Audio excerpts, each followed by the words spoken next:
Hello. Hello. Hey, The panel for the evening is here. All right. Let's just make sure that we made the jump to hyperspace okay before we get started. How do you know whether when people are watching from a Skype or is that on YouTube? right. So I have the YouTube on my phone, so Mm-hmm. I'm able to actually watch that, and that tells me like the viewers, and it shows me the quality of the stream and all that. Cool. So, all right, looks like we're okay. All right, well, good evening, everyone. Happy Sunday. Can't believe that we made it another week. It's another Sunday, and it's another special interview presentation. Um, Webmasters Adam Prince, Tom Fearer, and Doug Kerr are known throughout the road enthusiast world for their contributions of written posts about roads, road tripping, and the overall American travel experience. Their massive catalog is contained in the sprawling realm known as Gribble Nation, and it's my pleasure to welcome in the three most notable contributors of this website and project that has spanned nearly 20 years and continues to bring the roads of America to us readers in ways that very few writers can offer. The website's slogan is simply because every road has a story, and I am pleased to have the three musketeers of Gribble Nation here with me tonight. Adam from North Carolina, Tom from California, and Doug from upstate New York. Guys, welcome in. Thanks for having us. Yes, thank you. It's a pleasure to have you here. Let me start off really simple with you guys. If each of you separately had to describe what Gribble Nation is to a stranger, how would you describe it? I'll start a collaboration and a co-op. I'll go a little further detail than that. So it's really as Doug says, the collaboration and a co-op of basically, as you said, Dan, documenting travels, basically our personalities on what we see and experience on road trips, and whether they're large or small, and finding out the stories behind them. It's more than just posting a picture of a sign or of a road. It's, hey, there might be something interesting behind this, and going into detail about it and learning along the way, and knowing that what you learn, you find out today, you may find out more things later on, and letting people, commenters or whomever in the social networks help grow that amount of knowledge. So it's storytelling and sharing. I mean, I really can't put it too much better than the way Adam and Doug have put it. Basically, it kind of goes back to pretty much everything you drive or travel on has a story, whether it's recent, current, or even something you might not have heard of. It's usually worth telling. So the three of you are obviously the main collaborators to this project, and are the three of you basically separate people? Do you do your own thing? Are you basically like, collaborating with each other as far as what to talk about, or do you basically all have free reign to do whatever you want with what you do? It has been, since it's always been first and foremost your own thing. We really started out when it was Doug, Brian, and I, just basically individual state feature pages, and it's grown, and we can get into that later. But it's pretty much on your own thing. I've known Doug for a long time, so I'll call Doug at least once a week, if not more, sometimes just to say hello, and then we'll talk about different things and ideas. But 90% of the time it's just on your own and thinking, however you want to do it, your own. Really, you can make your own style, develop your own personality of it, and where it does collaborate, then we go from there, but it's pretty much on your own. Yes? Anything from the two of you? I kind of just end up writing about the stuff I'm interested at the time. It kind of tends to flip and flop quite a bit. Usually, I like writing about the stuff that's more obscure. We had or at least when first got here back in California, sought out a lot of the Trans-Sierra highways, whether they were built or not. Found some ones that were really obscure, and that ended up being some of the more popular ones I wrote about, and stuff that I tend to enjoy is a little bit more off key, but we all kind of have some unique things we can look at that some people might not realize is out there. Mm-hmm. And a lot of the things I like to write about are, just things that I've come across along the way. Whether it's I'll write a lot of things about covered bridges, for instance, or right now I'm actually working on a feature basically just of county roads in Schoharie County, New York. I've been thinking every so often, because we're all stuck at home, write something about places near home. But I've done a lot of travel too. Basically I'll just write about things out basically that I've seen out west, for instance, or on my travels. Basically any place I go has the potential of me finding information and eventually winding up on Gribble Nation.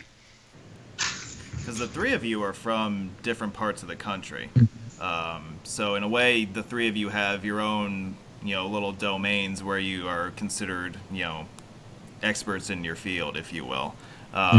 So I got to feel like that's a big advantage to what you do. Your site has a national appeal because you have people from all over the country who contribute things locally, and of course the parts of all that add up to a collective, which is a national presence. Yeah, pretty much. Yeah. Talk about your individual journeys to this website. How did all this start? Oh, Doug, do you want me to start that? Yeah, I can start on my end, and then Adam and Tom can tack on. So basically, I have been writing websites actually since the 1990s. I actually first had a fantasy hockey league online, which I had a website with, and then as I got into roads, I basically started taking pictures of roads, and then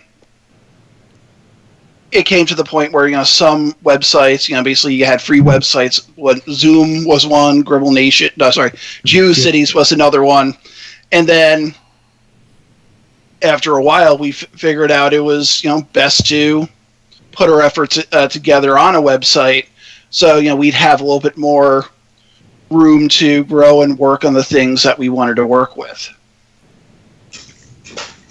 Yeah, and to go on from that, so I started with a GeoCities site, really with just Pennsylvania stuff where I grew up. And when I moved to North Carolina in 2000, I started a GeoCities site on North Carolina, and really, I guess so that's how it started. And then in the old chat rooms of the day on IRC, Brian, Doug, and I, and all of us just decided, hey, let's throw a site together. And it allowed, and basically what you see today is what it was then. Basically, Doug doing his own thing, me and Brian doing our own things, and it just grew. It was really the start of just state feature pages. You had at the time, that was a big thing where a lot of people were doing the state history route pages. You had Jeff with PA Highways, which is still around.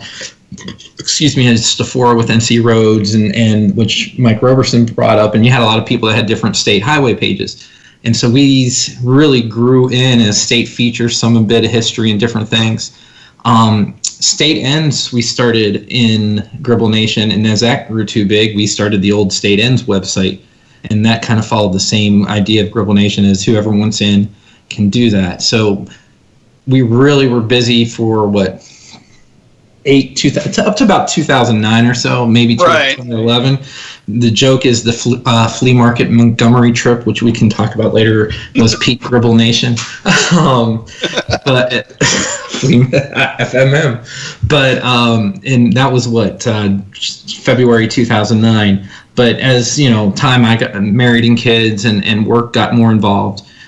We kind of just stopped it, and we had the blog. We grew the blog at Sure Why Not.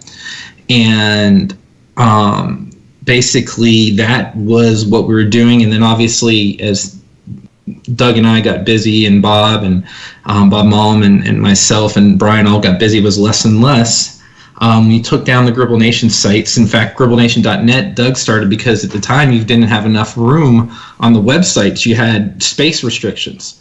So that's where GribbleNation.net. So we had .com and .net.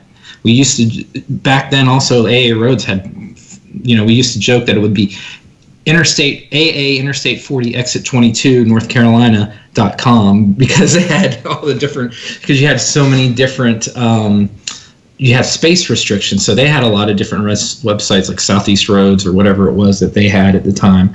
And so that's how GribbleNation.net came, and Doug was using that, and we just kept growing, and then, it stopped. And then the blog was, we took down both sites and state ends. And then a number of years ago, I saw Tom posted a lot of his stories and trips on the AA Roads forum, and I was like, well, that fits kind of what Doug and I do. So I had sent him a message, and that's how he got involved. And then about a year and a half ago, 2 years ago, as things started to calm down, especially when you have young kids, it starts to calm down a little bit. We brought back the Gribble Nation name and with .org, because someone has still stolen .com and .net, so we couldn't keep those. So that's where, long and short of it, and a little bit of history on it. So, and then obviously if go to Tom and how he got involved, and what he's done from there. Well, like Adam was saying, I got involved with Gribble Nation back in 2017, about a year after I moved back to the West Coast. Kind of background, I was more involved with Arizona stuff around the turn of the century. I got pretty close to clinching the entire state highway network. I think I was only like 50 miles from finishing it. Posted a lot of stuff like on a lot of Arizona websites that aren't really around anymore. I was on AA Roads a couple times, just forgot what the accounts were. Moved to Florida for a money decision. It worked out great professionally, but I was bored out of my mind, so got really back into the hobby once I got back to the West Coast, and kind of that's what led into 2017. I hit things pretty hard, pretty much everything from Colorado westward, and a lot of that was what was popping on the AA Roads at the time. Yeah, so Tom, I want to take a second, because you have easily the best background of all of us. Can you try to explain the massive collection of Caltrans memorabilia behind you and how you managed to come up with all that? So it's not just California in here, surprisingly. You got a lot of states. There's a lot of embossed stuff, a lot of replicas that were made by Crossroads Signs out of Oregon around 10 years ago. It's more or less just the accumulation of collecting signs from swap meets, collectors, eBay over the last 15 years maybe. I got some pretty cool ones. Like I got a, right above me, and it's right out of camera view, I got like a US 99E. I got a button copy i5. Looking kind of to my left, might be able to see it. It's behind this elliptical. There's a couple embossed Michigan signs. But I try to go for stuff that I've driven, at least. Don't really like picking up stuff I haven't driven before, and pretty much everything you see in here is something I've probably at least finished state highway-wise in California, if not the other states. Now outside, there's actually even more. I got a whole backyard full of like U.S. route signs, Michigan signs, which I'm originally from Michigan, Connecticut. Lived in Connecticut for 6 years. I got some Florida stuff out there, Nevada, Colorado, quite a bit. I think there's about 250 something out there. Which one's your favorite? Probably which one has the best story behind it? Can you see the Oatman? I know you've got a zillion to pick from, but see that Oatman Highway Street Blade behind me? I don't know if that's a little bit. It's a little out of frame. Yeah. Before that thing came up for scrap, that used to be posted in Oatman, Arizona, on the original alignment of US 66. So I got a picture of me by it like around 2010 where I'm standing right next to it with one of my cars. I had a Camaro at the time. And I saw the thing pop up on eBay, and I paid way too much for it, but there's no mistaking it was the sign. Like I had to have it once that thing popped up on eBay, because it's just pretty cool piece of memorabilia from a lot of the older trips I used to do. So, Adam, you're from Pennsylvania originally. Yes. And one of the things that I remember going way back into the original generation of Gribble Nation and all that is the amount of Pennsylvania Turnpike material. Whether you want to call it memorabilia as far as postcards are concerned, or old footage of the highway itself, or the abandoned alignment that everybody loves to talk about. Is that something that was always a point of emphasis or interest for you growing up? A bit. So I always had interest. I grew up on Pennsylvania Route 48. So it was, kind of part of it. And we would sometimes, my father would have trips on the Turnpike on various, he was a teacher, but they had some state conventions. So he'd stop at the Midway Plaza, etc. And so I had a bit of an interest of it. It grew over time just as I was starting to get more involved in the hobby and etc. You just kept learning more. And I was fortunate that some things I stopped at and saw and got pictures or acquired, and was very fortunate that we had a group of people that at the time would go out and find things and do submissions. Bill Simons, he sent a lot of the postcards. There was John and Barb B that sent a lot of different things. And so it just grew. So it was an interest, but it was like a common interest. It really started with Bernie Newman. Doug remembers that he yes, I do. Yes, you do. And he took some photos of the abandoned Turnpike. And he sent, I forget, he asked, it was on NPR or something. I said, sure, I'll do it. And that's how it started with Breezewood in the fall. And it just grew, and various things. I learned things that I didn't know about the Turnpike and everything else. And like I said, it was part my own interest and my own discoveries, etc. But I was fortunate, and at that time we had a lot of people that were, that would, if you said, hey, I'm looking for this, I can't get there, they'd go out and get it and submit it, and we would put it onto the page. So we jokingly called it Adam's Army at the time. But so it just, like I said, it was an interest, and it just grew. And I wish I had more time to get up there and see stuff. One of the things I never got around to doing was just walking around Breezewood and taking pictures of all the old, there's a lot of still the old motels with old signs and different things. So you can still find some of that and just tell the story beyond what within the hobby. The joke used to be you weren't a road geek unless you had an anti-Breezewood or an anti-I-99 page. Back in the late 90s, yeah. You weren't a road geek unless you had I hate Breezewood. And I sometimes take the contrarian point of view, etc., but I wanted to show it beyond just, here's the oddity of the road. There's a little bit of a story there, all the old truck stops, the old motels, and different things like that. It's some people hate it, and that's fine, but there's a story there, and so I know I'm going long-winded on it. So that's just how the Turnpike stuff evolved, and I wish if I have a chance to grow on it, I certainly hope to. What fascinates you the most about the Turnpike system? Is there anything in particular?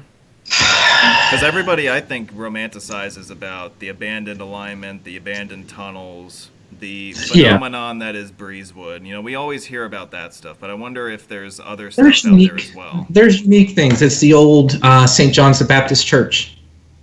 Yeah. That even was a Greyhound stop. But sometimes people would stop and look around. I've stopped, pulled off the Turnpike, walked across before they really widened it. So you have that. You have obviously like all the old toll, different things. And I think what the system also could have been, if it wasn't for the interstate system, would we have seen what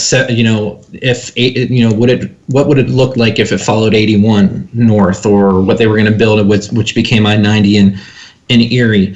But I think, so that's part of it. There's a lot of other interesting features to it. You have the Midway Plaza that had the tunnel underneath the highway to connect the two. You have all the old plans and things that didn't go through, and different pictures. And I think this may be more towards the Northeast. You see it with New York. You see it with other places. places, but in Pittsburgh, there's a lot of just people or general interest, and it's just part of your life. The Turnpike, riding the Turnpike, it was a big deal to older folks and everything else. So I think the stories of what the romanticized part of it makes it interesting, and just hearing that kind of stuff. And it's more than Breezewood. It's more than the abandoned tunnels. It's more than how poor the condition of the road is. But there's a lot of unique things. The old truck parking areas that were that are pretty much closed up now. The new Stanton interchange that was rebuilt, that was basically a Breezewood until the early to mid 60s. There's just a lot of different things to it that when you look at it in pieces and you put almost like a microscope or a magnifying glass to it, you kind of find a lot of cool details. Yeah, the Turnpike is really a big part of Americana. Mm-hmm. And traveling it in the 50s, I would imagine, was like an odyssey. It was like one of the coolest things you could possibly do. I know when I was younger, and we're talking like in the early 90s, I remember vividly traveling the Northeast Extension on a regular basis, and thinking that the Lehigh Tunnel was one of the coolest things I've ever seen. But it is interesting, too, when you mention the unbuilt ideas of, continuing northward from Clark Summit or building something along I-80 or what have you. But it's just a fascinating road, and really it paved the way for so much of the other stuff that got built immediately after World War II. I mean, the Pennsylvania Turnpike was really the prototype superhighway. It inspired the creation of all the other toll roads in the East. Mm-hmm. And where it was, and if you look at the plans there was a plan here in North Carolina that was going to go basically from Charlotte to where the West Virginia Turnpike ended, generally following I-77. I mean, it was talked. You can find old articles. I think Chris Curley I've seen some in the past, and Chris Curley has recently posted some of those. And that's something I'd like to research. I just haven't had a chance to. But you were seeing how that whole network was going to grow as toll roads, and then obviously the interstate highway system came and changed all that. But yeah, the 40s, 50s, you see the old Greyhound bus ads from the early 40s, late after the war on, you can now get to Harrisburg in, 4 hours versus, their old 8 or 9 and different things like that. So lots of good stuff with the Turnpike. Oh yeah, we could spend all night just talking about that. Yeah. Doug, do you want to take a stab at trying to explain to us where the name Gribble Nation actually comes from? We'll actually defer that to Adam. Two ways. There was a friend of mine in high school. His name was Dave Gribble. And he just was a good guy. He was a really good friend of mine. And just for some reason, his name, we used to just go around and say it, and he had a big ego, no doubt. So we were just, for some reason, it started off as a joke by doing that, as in just saying, "Oh, who did this, Dave Gribble?" And some people in the hobby got up, didn't know who he was, and it was just a running joke at the time. So we went with that, and the Nation.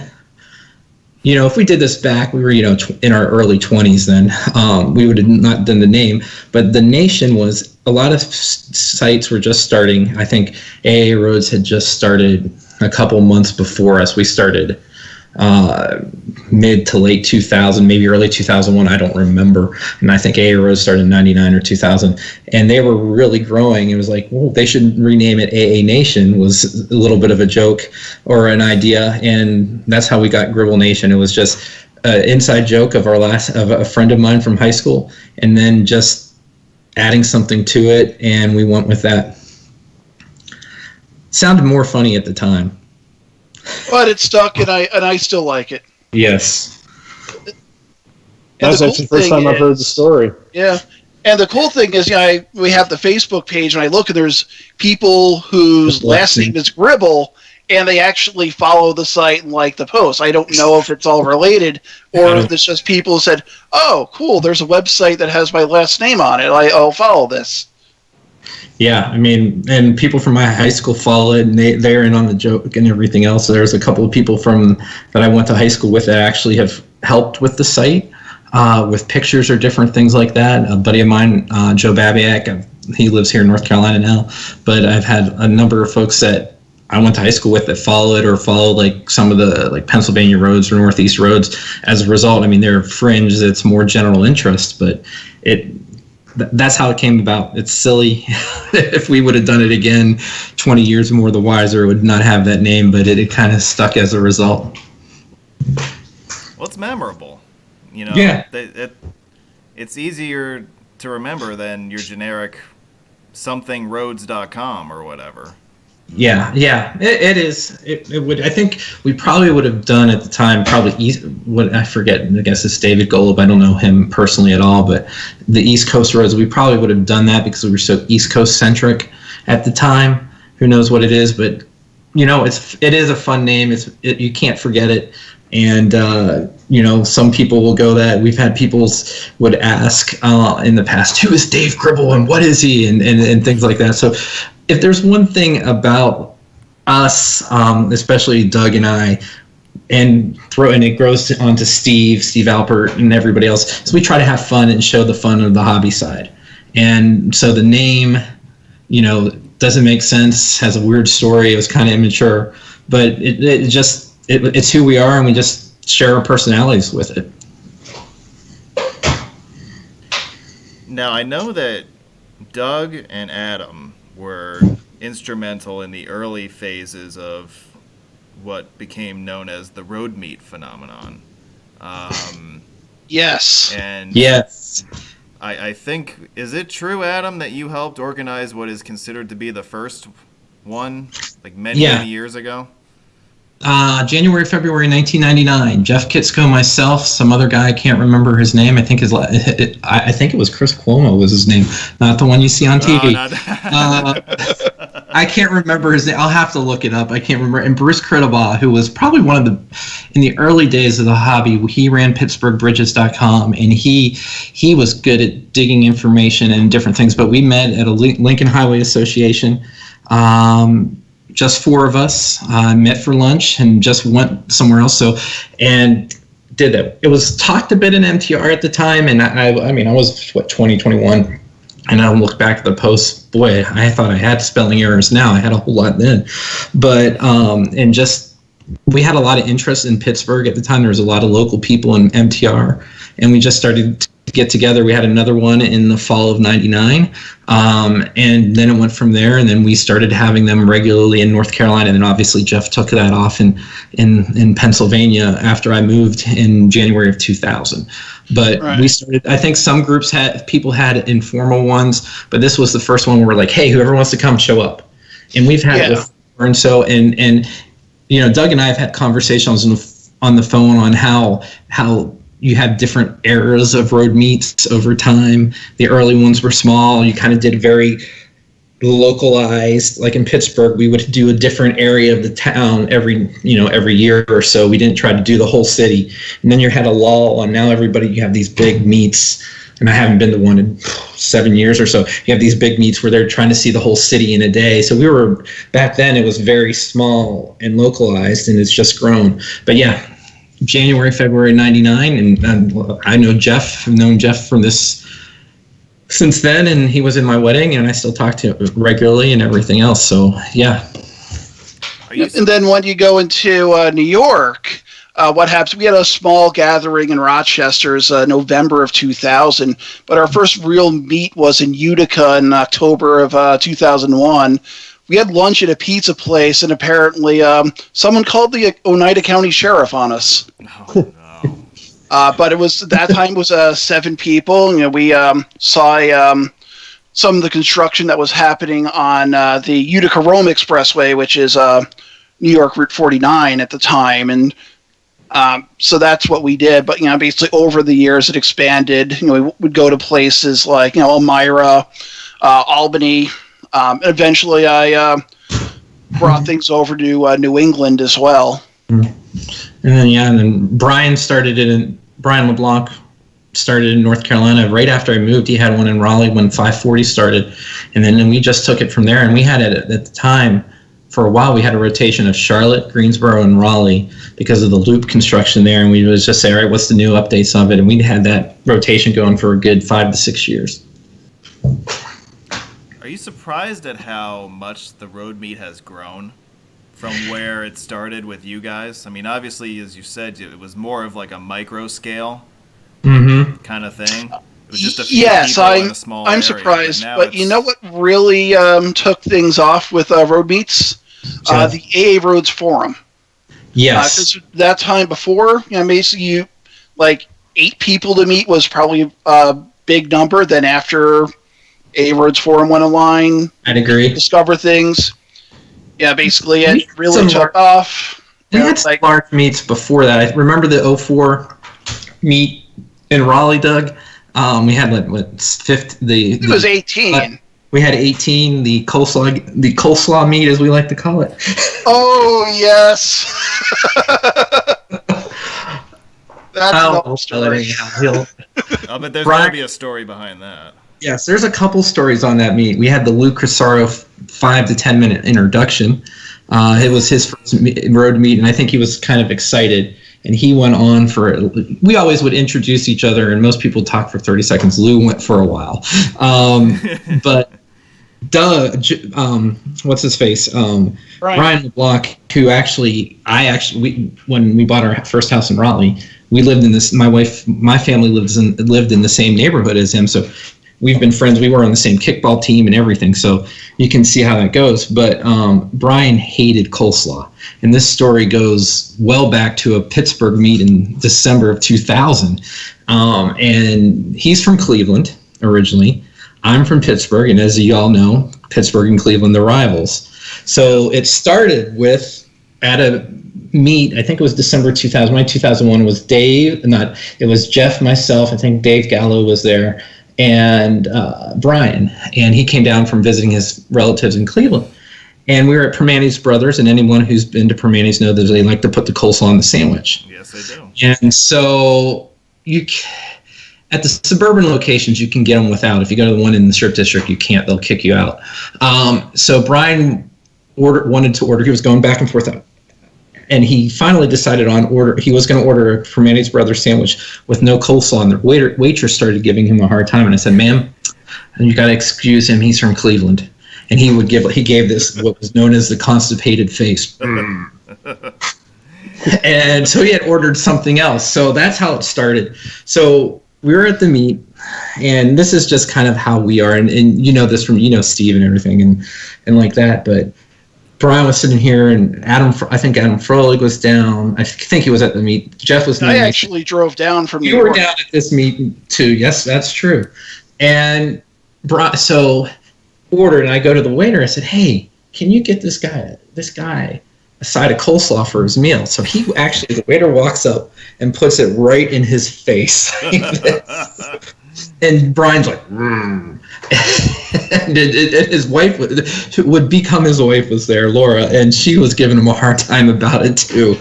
So, a lot of us knew each other, like Jeff, Doug, and all of us from other meets or from the chat then. And so we had, there was gags that we did that we moved on into meets and stuff like that. But that was the biggest meet for a long time, that 2004 meet with like 17 or 18. And so I'm surprised it's gotten so big. I could not handle a meet that big. 18 was tough. And, Froggy took it up a level when he started printing directions at one of his DC meets, and then it's just gone from there. But if I did a meet there today and there was 20 to 30 people coming, I'd be like, no, don't want to do this. That's a lot of people to make sure that they're interested, having a good time, engaged. You have some first timers, you have people that aren't really, quite honestly, not used to some social settings like that. So you have different things going on where you kind of want to make sure that as a meet host that everyone's, engaged, going through. You've had incidents, the famous bad waitress incident that Jeff had his Philly meet in what, '08 or '09.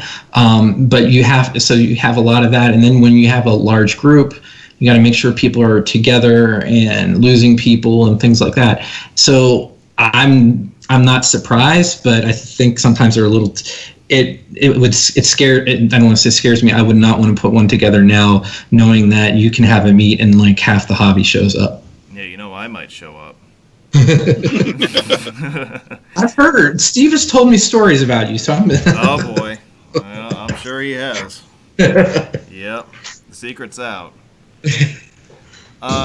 You guys were mentioning in passing that the AA Roads Forum was a bit of a game changer for the hobby in general, and also I gotta believe what you guys do also, and getting your message out there and helping you guys interact with people in the hobby. Do you find that that's the case, that like now that the forum is here, it's this huge oasis of interaction with like-minded people, or am I being a little too generous with my description?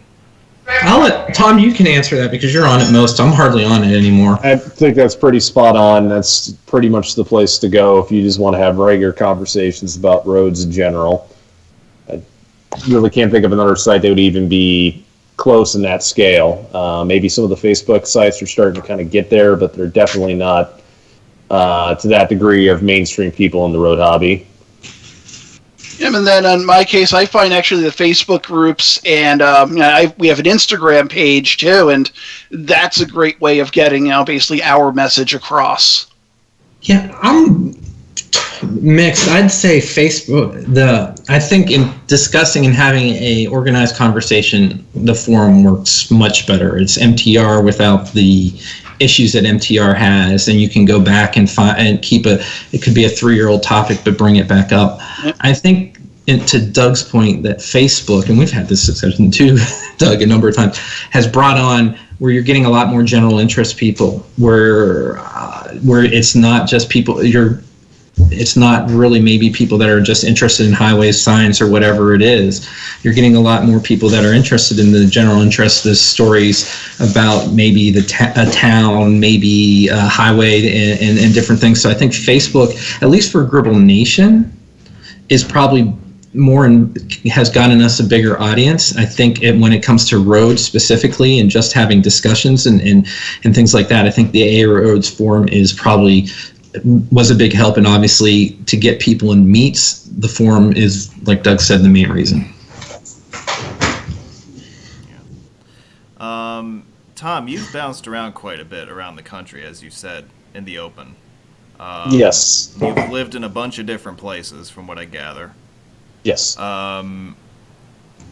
What separates each of them in your mind, from a transportation sense, from a historical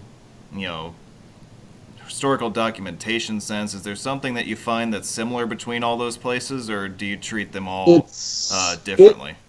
It's very different here in California than it is on the East Coast. We still have our own unique signage. Everything's really just different. You see a lot of button copy, a lot of different road designs you probably wouldn't see very commonly on the East Coast unless the roads are very old. It just how everything's spread out. Like it's even with Arizona, Nevada, everything is so spread out compared to like even Michigan. Like pretty much everything you're like right on top of everything, like going down a freeway or a state trunk line. And when I lived in Connecticut, it was pretty much. That was probably the most densely packed place I've ever lived in my life. So everything is different in pretty much every region of the country I've found. And within California, there are different micro regions too. Because I mean, Yes. California is just a huge state, and you go from the density and the sprawl of the big cities, and then you have the antithesis of that, which would be like the Sierra and Death Valley. It's amazing that within one state you have such variance between the extremes that you have. Yeah, it's like just around where I'm at in Fresno, you would probably never look at this city just driving around and say this was a city of 500,000 people. It is so sprawled out. I think the density is like 3,500 per square mile or something. I haven't looked it up in a while. But like then you go to San Francisco, which is got a lot of Manhattanization going on, something like 20,000 people per square mile. Then you get out to the Mojave Desert. It's just completely different than what you'd see on the coastal regions. The Sierras, which are close to me, some of those towns and some of those highways legitimately look like an old wagon road or old through route that you would go to some mine than anything you'd really see modernized. So there's just a huge variance from region to region. What's been your favorite part of California to study? The Sierras. You think so? Oh yeah, definitely. Because you're talking about some of the oldest stuff in the state, with all those routes that had to get over the mountains for people even just to get here from the rest of the country. A lot of the state highways like Sonora Pass, Echo Summit, Donner Summit, Carson Pass, they have origins of some wagon route trail someone surveyed in the mid-19th century. That's awful. Yeah. Well, yeah, we all know that, the Donner Pass is one of the most hallowed transportation corridors, if you will, in America, not just California. But really, transportation in the state started there and made its way to the coast, made its way to the big cities. I wonder, as you go through the historical record of all these areas, is there anything that jumps out at you in particular about how just the freeway systems of these major cities came to be, how they progressed and evolved, how they eventually made it to construction? Is there anything that jumps out at you as being similar between all those places? Or pretty much like with the state highway system in California, you're looking at like different eras. Pretty much like it all got started with the major routes, like with the first State Highway Bond Act in 1909. So that's kind of where you see like the origin of like US 101, US 99. Then they progressed from the second to third Bond Acts, which are kind of where you get all the big notable routes that pretty much everybody knows about. Then you get into things like 1933 when the legislature said to basically definitively said that the state can maintain highways within cities. That was a huge changer. So this is kind of like the starting point of some of the early freeways like the Arroyo Seco Parkway, even US 101 through like Hollywood Hills. Then you get into things like the state routes, which were part of that. But then you get some weird variants that you probably don't see in many states, but it was very common out west, where you would actually have auto clubs sign the state highways like they would with auto trails. Then you get into things a little bit later on with the freeway and expressway system. Pretty much anything that you see adopted in 1959 in California through a legislative act, or anything that was added in 1959 to the freeway and expressway system was planned to be a freeway. So if you see like some crazy route that was never built, or it says like in the legislative description that was added to the freeway and expressway system, even if it's some weird 2-lane road in the middle of nowhere, it was intended to be a freeway. So you've got a whole bunch of just different eras that kind of all come together. Then you get things like the freeway revolts of like the 1970s, which kind of led to the situation we're in where we never really left that era. So you kind of see like everything that got constructed in that era is still around. Signage, roads, everything from that era is still pretty much in place. Yeah. Doug. Yes. You haven't done a lot of talking so far. What's your story? Okay, my story is, we have a similar backgrounds, both being from, New York. I grew up on Long Island, and how I really got into, roads and what have you, when I was, a little kid, I was, 3 years old, looked at maps all the time. And of course, we have our land up, in the Catskills, so I'd always take trips from Long Island up to the Catskills. I know the Taconic State Parkway, like, the back of my hand. But travel has always been a big thing in my family. My grandparents, for instance, when my mom was growing up, they take cross-country drives between, Nassau County and Valley Stream, where they grew up, out to Oregon, where my grandmother was from originally. She grew up in a farm just outside of Salem, Oregon. Travel's always a big thing because, my mom grew up with it. And, my father, basically he didn't travel as much, but, he came along for the ride, and we always did that. As I got older, I moved upstate. I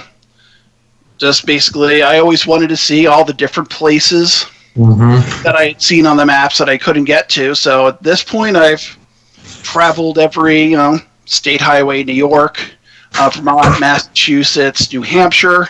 I've been on so many county roads, been all over the U.S., over a bunch of Canada, and into Europe. So I've seen a lot of different places, and I've found that basically over the years, the places I really enjoy visiting are the rural roads. I think that really started more with when I was doing state ends, and having to drive all over New York to get the pictures of the different state ends in certain places like Rouse's Point or Dunkirk or Deposit or what have you.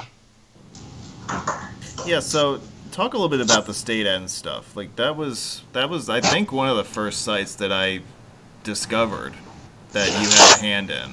At the time when we first started off with state ends, I think the Pennsylvania, North Carolina state ends came first, and I brought in New York soon after. I can't remember, but I think there might have been a post at MTR or what have you where someone was challenging people to do different, basically state end websites. So we got into it, and then basically becomes a scavenger hunt in a way where basically I'd add information on my own, and then basically we'd get people contributing like Mark Sinsabaugh, who contributed a lot, and actually he had his site on Gribble Nation for a while too. Mm-hmm. He had Chris we did Vermont. And he actually helped with a lot of the graphics as well. And he had other contributors like Brian Farr, who's the historic Route 20 guy, who I actually can help contribute a few things for his project now too. But basically that's what it became, a scavenger hunt, people coming together, and I think that's where the collaboration really started. State ends was a lot of fun. It was a lot of fun. It got people involved that normally wouldn't be involved in the hobby. This is a true story. The sports department of the Harrisburg Patriot News, or whatever the Harrisburg paper was, had a competition on who would get the most pictures on or most routes covered on state ends. There was like 3 folks from the Harrisburg, Pennsylvania paper that were involved as a contributor. In fact, one of them ended up doing a feature on Pennsylvania state ends like around 2003 or 2004. Then you had the B's that went, John and Barb B, that went everywhere. And it got a lot of people involved because it was, instead of looking at Street View or looking at other websites, you were going out and trying to explore yourself. And that, I think that's what was the fun part of the state ends, you can say phenomenon, but the state ends era, whatever, that people were involved. The same thing in North Carolina. You'd get people that say, hey, I saw your site, I live near it, this end, and I thought I'd contribute and take a picture. Nothing to do with the hobby whatsoever, just general interest.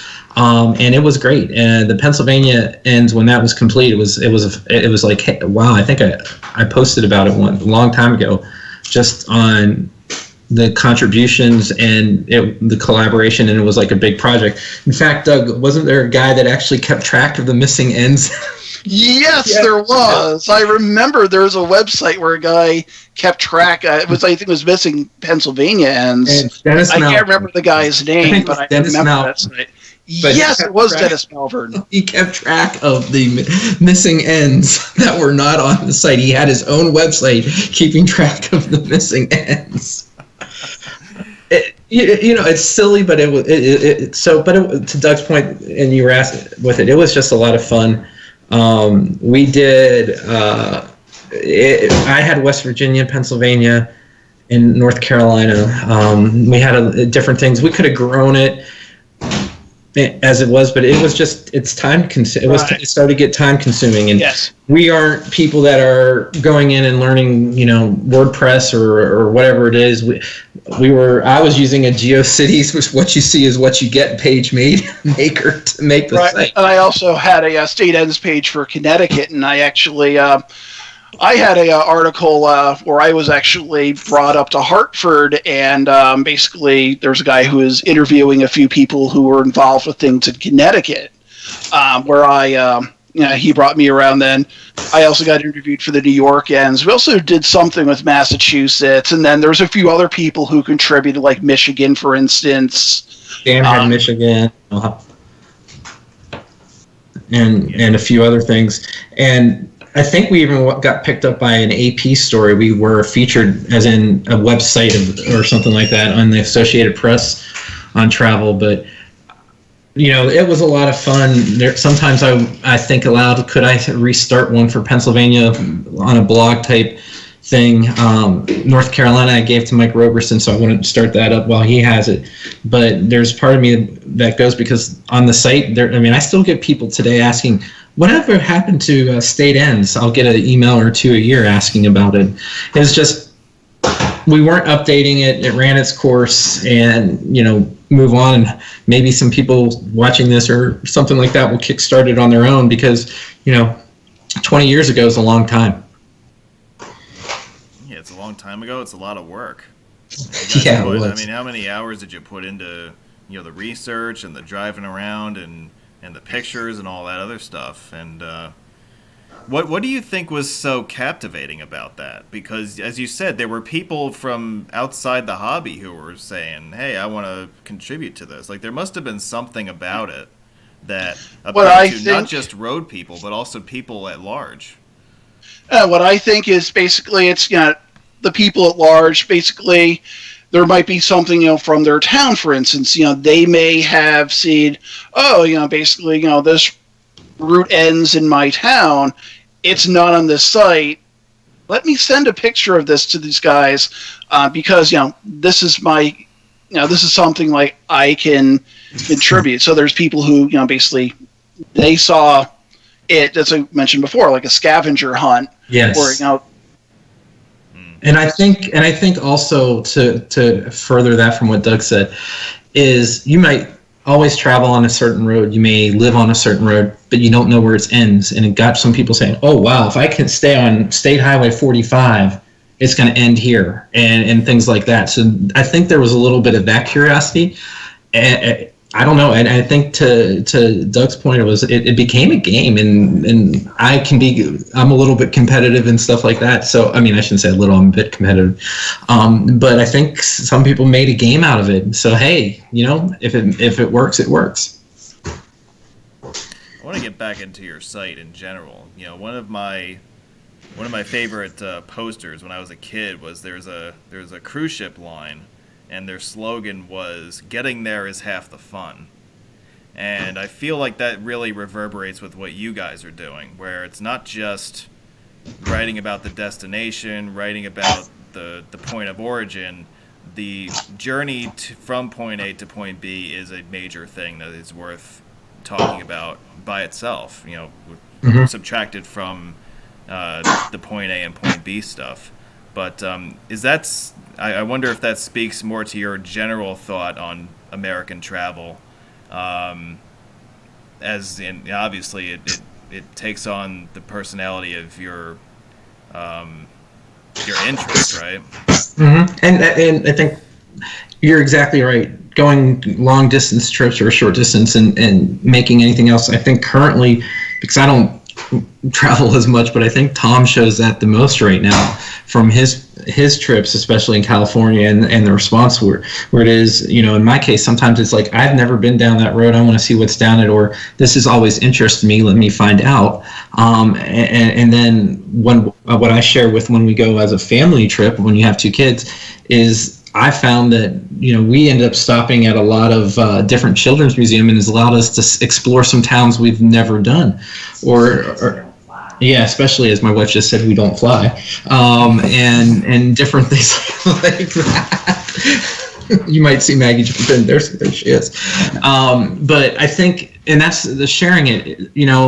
I think when you include part of your personality, and each one of us has a personality, people show more interest of it. It's not just saying, here's every sign down the road, and here's a 30-inch signal, and different things like that. I think it's sharing, hey, I went here, and on this, whether it's something you ate or what you experienced. And I think when you show your personality, and like Steve does with his site, one of the reasons I always enjoy Steve's site is because you can tell his personality's part of the page.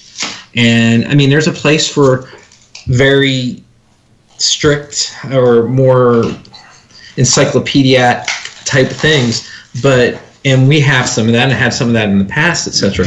But I think when you tell the story and have your personality a part of it, people enjoy it more and can relate to it. And right. Tom, you've been doing it the most right now, so.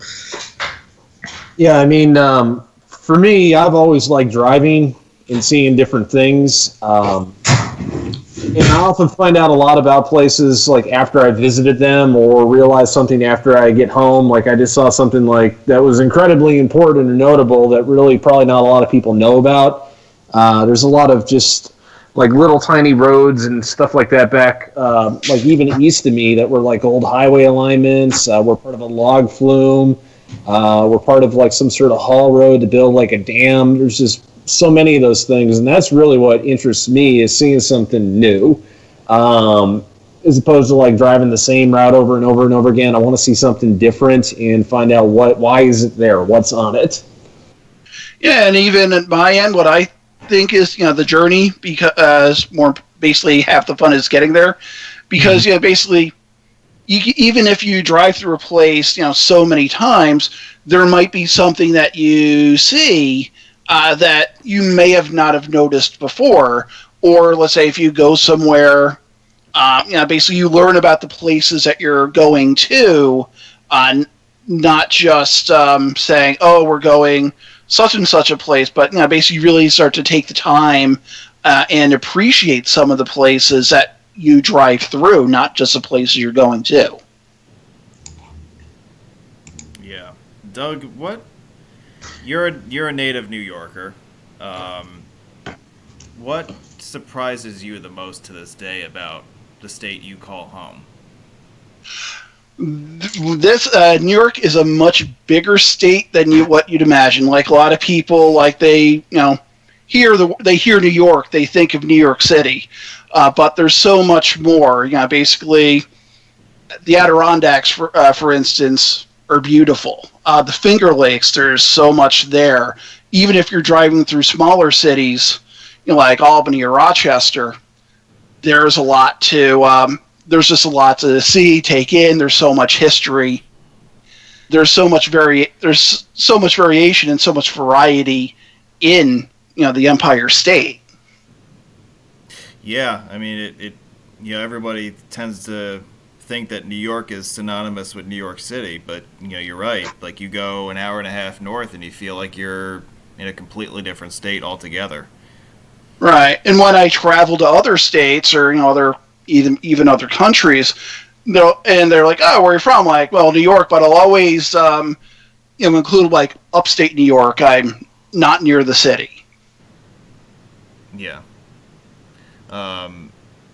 What's your single favorite part of the state to visit? Is it as simple as saying, Long Island, where you're from? Is it as simple as saying the Albany area where you currently reside?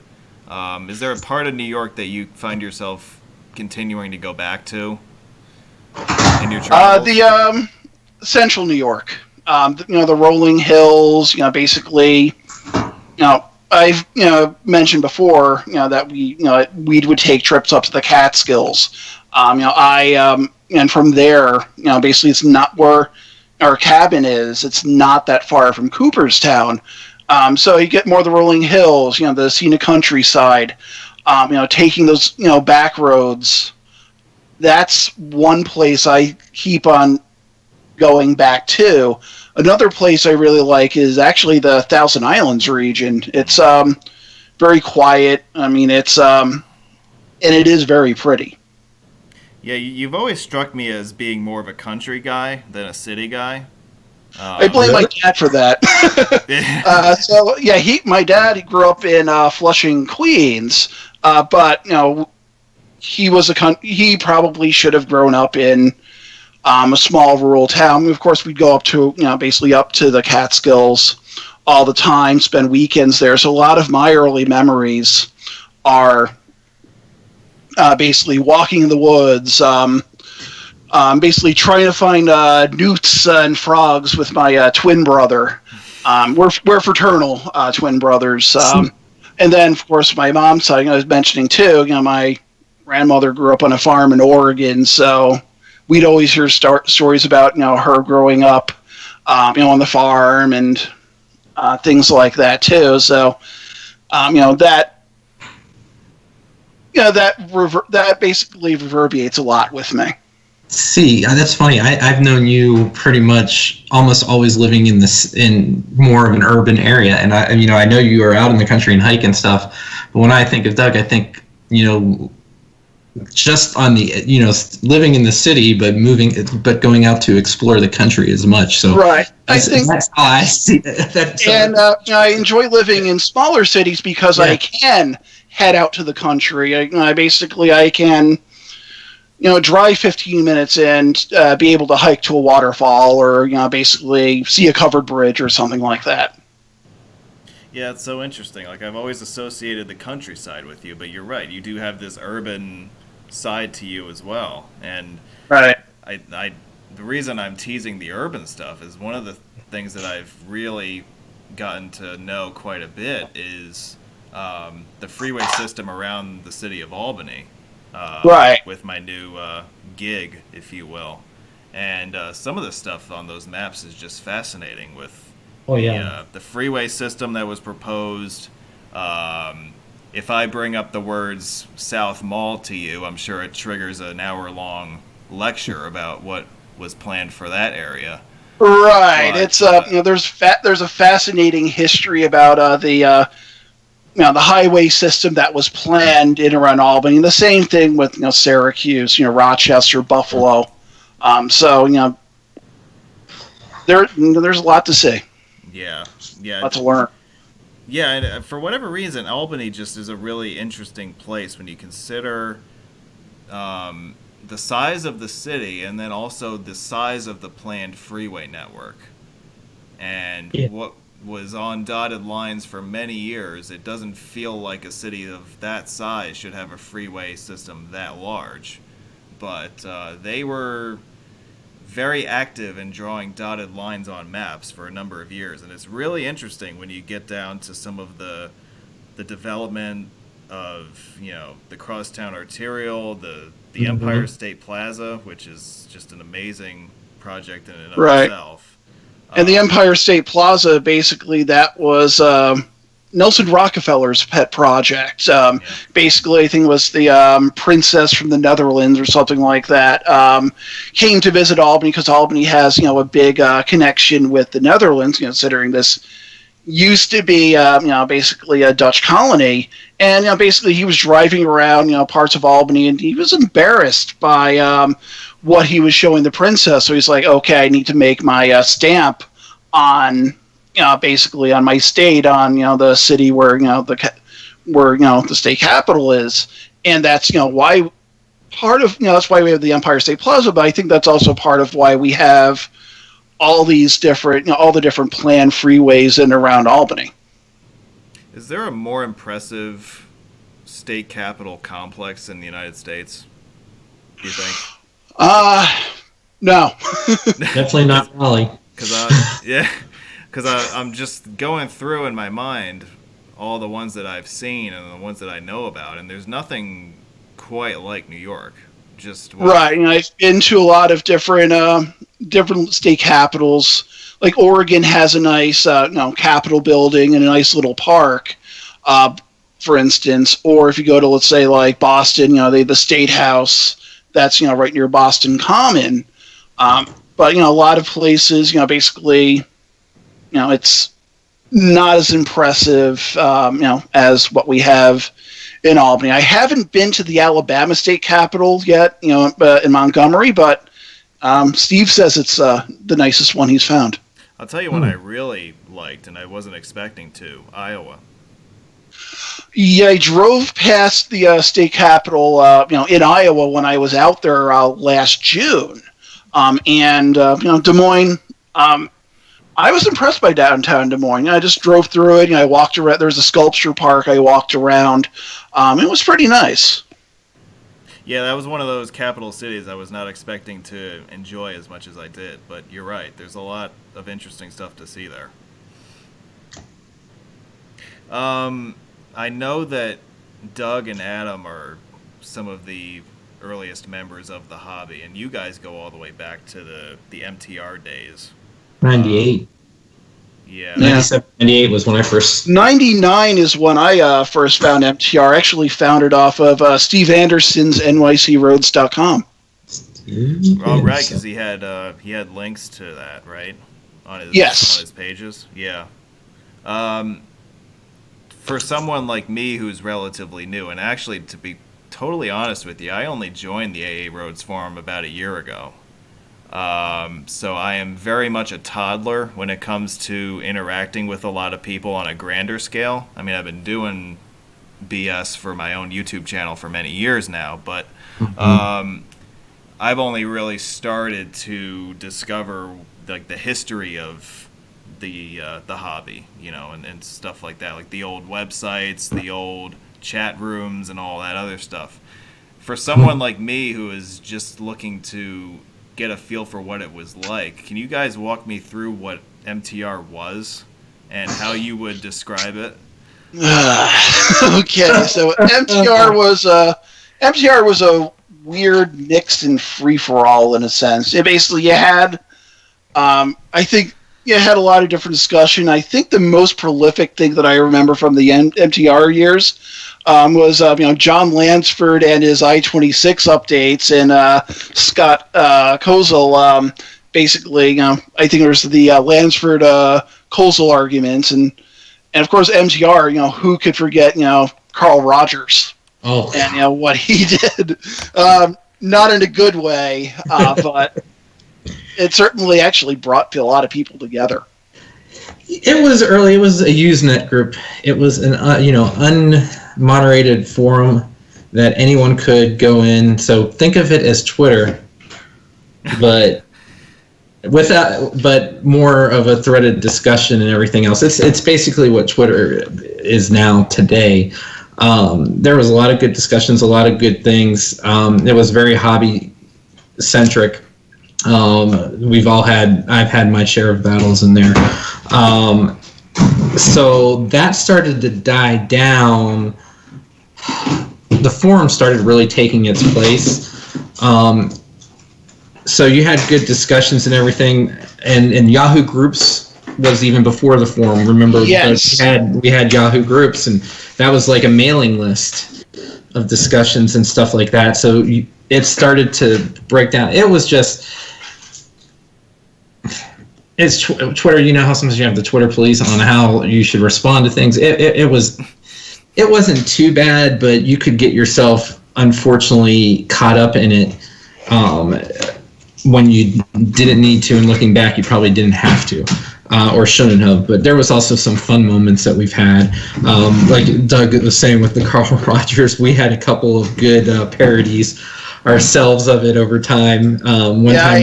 Yeah, I remember my favorite one was the Carl Rogers and the unknown comedian, where actually it was me who was wearing a paper bag over my head, trying to basically mock Carl Rogers. We had, and Doug and I, when I lived in Albany, we sometimes would just do trips, and we had one where we were doing videos or something like we were going around, what was the roundabout on? Greenfield Rotary in Mass. The Greenfield Rotary. We were driving around it in circles, and I was trying to do an imitation of Carl Rogers. As we kept traveling around it and different things, and it's like I can speak different languages. I forget what it was. I can speak French or German or Spanish. I might have something. I might have a. We may have some of those. We have some good songs and different things going. That one time we started. I had sports. I had an old. This is really bad. But it sounds really bad. But the NFL film CD, and my wife is sitting next to me here. When she hears this story, she's gonna laugh and roll her eyes at me. And so we had there was playing like some old NFL film highlight music, and I was making up songs based off of different personalities in the hobby. We had one for what was the famous one that we did was Steve Anderson. Steve Anderson, oh yes you. What are you going to do? Are you going to update New York City or go somewhere else too? We had songs about it because it was all in good fun or anything like that. But we had a lot of fun with the hobby, and if you can't laugh at yourself, who can you laugh at? So it's fun to hear. But we had songs. The Steve Anderson update song was one of our favorites. So Steve, if you're watching, it's all we can redo the song for you, Steve, and you can play it for your next update. And I think that's a good thing because he updated a lot, and we did, and Steve had kids, and like I have kids and stuff, and he's been updating, as you know, a lot right now during this break, and as a result of the coronavirus, and so is Doug, and so is myself and Tom, and so it's nice to get back to doing that because I probably have updated more in the past 6 weeks than I've done in 12, 15 years, adding stuff. And it's nice to see Steve doing that because he really adds, his connections and everything that he does. You know, we joke about his updates, and everybody, when he would update, would just go, oh my gosh, it's the greatest thing in the world. So that's where the song came from. But his stuff is really good, and it's deserving of it. But it's good to see that and going through like that, and, you know, just trying to make the most of what we can do. Yeah, someone was describing to me, I forget who it was, but somebody likened MTR to the Wild West. Is that fair? No, it's more like Twitter. Well, Twitter's kind of like the Wild West, too. Yeah. It's an early Twitter. Yeah. Right. Yeah. I just think at the time that's basically, you know, where you went because that was really the main place to have discussions at the time. But you had all sorts of different personalities. It's Wild West or Twitter, you know, kind of sort of. In the early days, like 97 till about 2000, it was all the information about the hobby that we know as common knowledge or regular fact wasn't known then. Oh, wow, the various temporary interstates, the various rulings that AASHTO had. There was a lot of things that weren't known where people were discovering it, like, you know, simple things like, you know, an exit number that matches around them, just things that everybody was learning at the same time. So when you see people there, some people say, oh, I miss the old classic day of MTR and the old classic day of road geeking and stuff like that, the trivial stuff. But everybody was learning. I mean, it was really new to everyone then. Because the internet was 5-6 years old generally at that time, but a lot of things that weren't known that, you know, a lot of the younger kids that post on Freeway Gym or different places or AA Roads right now are asking about, nobody really knew, or it was like everybody was building those things and now it's common knowledge. So the early days, it was, you know, you had some famous things, but there was a lot of good conversation of people learning things that weren't new. You had a lot of also people active in doing pages then. You had Sephora with NC Roads. You had all the different, that was the era of, like I said, the state-specific history pages. So as those were being frequently updated, it was like everyone learning things, and then that kind of went away. And now it's more discussion on, you know, what's being built, probably and some fantasy stuff and everything else. But in those early days, it was good because everybody was learning, really discovering things as a whole. And there's still a lot to discover now, but then it was like every day you were going on and you were learning something new about the hobby or, you know, roads as a whole. I have a question from the live chat. Do you guys like to photograph the before and after of a given structure? For example, the old Tappan Zee Bridge with the new GMMCB, I think I got all those letters in, and watch over time how things get built and change over time. Are you guys into bridge stuff? Or are you guys more road-centric, you think? I'm into all of that, and I do like basically seeing and even photographing the before and after, because you can see the progression and also where we came from and where we wound up. Yeah, I do quite a bit of it too, road and bridge. With California specifically, there's a lot of old vintage public works guides that you can just find a ton of old school photos and see what things look like 50 years ago, 70 years ago, and make some pretty easy comparisons with modern photos. And it's same here. If there's one thing to follow, like go through old and anything that's old, to find the story of it. And that's probably one thing I would like to do more is going through archives, the Library of Congress or different things that have public domain photos, and then going back and say, here's what it looks like today. It's something that I have not really gone into, but always have had an interest in. Yeah. Now, I know that we've all been kind of, homebound, I guess you want to call it, for the last 6 weeks or so, but I know that it kind of came out of left field, and we all were planning our own little excursions and whatnot, but I'm wondering what you guys have sitting on the burner right now that you're kind of not able to execute because of everything that's going on. Like when all the stay home stuff gets lifted, where are you guys going? Okay, so in my case, I was planning on going to Oregon a few weeks ago. I had a trip planned to New Brunswick and Nova Scotia in June, and my family and I were going to take an Alaskan cruise in August, which actually, believe it or not, might still happen. But some of the trips have been postponed. But the first trip I'm probably going to make is probably just drive to a different part of New York. If Vermont's open by that point, I might wind up doing some Vermonting. But we will figure it out as it comes along. And basically, beforehand, you just have to make sure you know what orders other states are doing too. So that way, if you're driving somewhere, you're not going somewhere where maybe things haven't eased up. Doug, will your trip to Vermont include the bridge for all road trips or all seasons? The bridge for all seasons, Medburyville, Vermont. It's actually a bridge off of Vermont Route 9 on the way to Wilmington. It might. It's also more possible you might just head over to Bennington or Manchester. Or, sorry, Manchester, Vermont. Manchester, Vermont. There are two inside. Routes 11 and 30. Two inside jokes there. One, when I lived in Albany, Doug and I would go past various or my own trips. My wife is laughing. But that there was an old iron truss bridge, the Medburyville Iron Truss Bridge, and it seemed like going into New England, it was always going past whether Doug himself, or myself. So it became the bridge for all road trips. We always would stop there and take pictures. Or the all season. So we probably have thousands of photos of that little bridge. And then the Nina is just an old commercial from that we used WEQX. WEQX about a diamond story in Vermont that the guy speaks funny that Doug and I always joke.